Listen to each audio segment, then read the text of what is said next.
Hey, summer's here and I want to share what's going on with the Seattle area real estate market. I turned on some Will Smith while I was working out this morning. Summertime. Gotta get ready for some warm weather, hopefully here, and some hot market trends, right? So let's jump right in.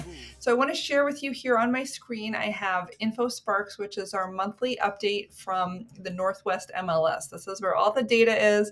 All of you data nerds out there like me, I'm an economics major. I love looking at this stuff. So right here we have a chart of King County, Snohomish County, and Seattle and Bellevue. So we're looking at price changes. This is median home prices as we see over the past 3 years. And well, what would you know? Bellevue is now at its high point for the last 3 years. So pricing over there is now higher than it was in the peak, even the unicorn years during COVID. So that's very exciting. Median home price in Bellevue is now about 1.6 million, and that includes condos, townhouses, single family, everything. And then the rest of the world is clustered here down closer to the 800,000, 900,000 price range. We're actually up for the year. So compared to where we were last June and where we are now, this is actually May data, but we're actually up in Seattle by 6% and we're up in King County by 8%. However, we are seeing down 14% in Snohomish County. So things have really tapered off in Snohomish County. And I think what we saw during COVID was everybody did not have to go to work. They could live really far away, maybe go to the office once or twice a week. And now as companies are getting more aggressive about making people drive back into the office, that idea of living in Everett or Marysville or Lake Stevens, if you're trying to get into Seattle, is just not as appealing. So we are down 14% year over year in Snohomish. Let's take a look at some other statistics. When it comes to homes for sale, King County is the big winner here. King County in purple has a lot of homes for sale, 4,700. And of course, we would expect that because it's the biggest area with the highest population density.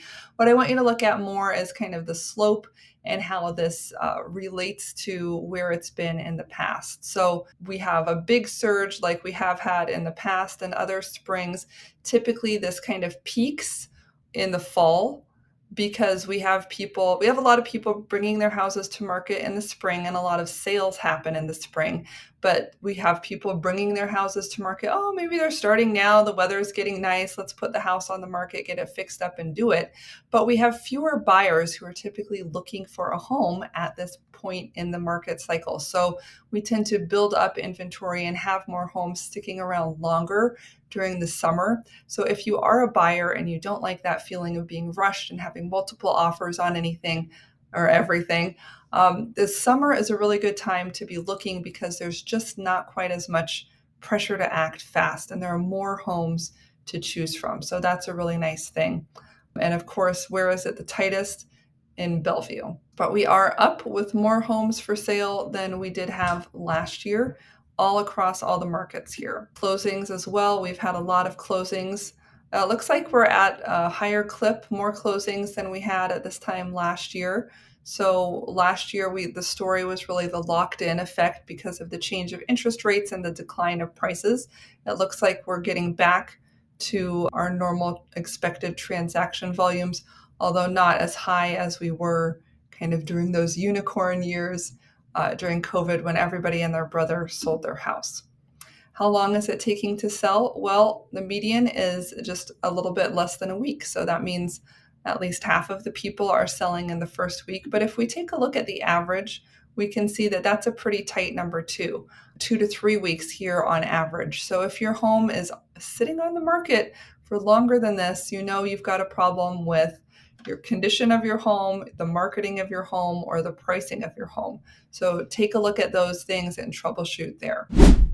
Overall, as we typically see, homes are selling right at or slightly above the asking price. That's in the case of multiple offers where people actually get more than one offer on their home and it drives the prices up. So this can be a really nice benefit if you aren't sure where to price it. If you price it low, the market will bring it right up to market value for you there. The only place we're not seeing quite as strong pricing is in Snohomish County, again, where we're just seeing the market weaker overall.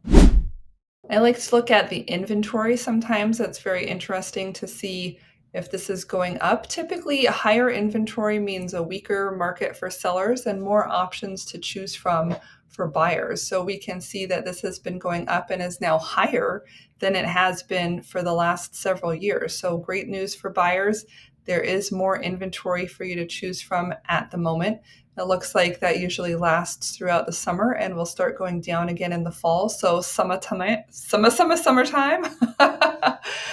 you could go ahead and enjoy a little more relaxed pace of looking and finding something this summer. If you haven't found it by then, we're going to start losing inventory, and chances are what you're looking for does not exist in your price range. So overall here in the Seattle area, we see Bellevue continuing to thrive as it always does.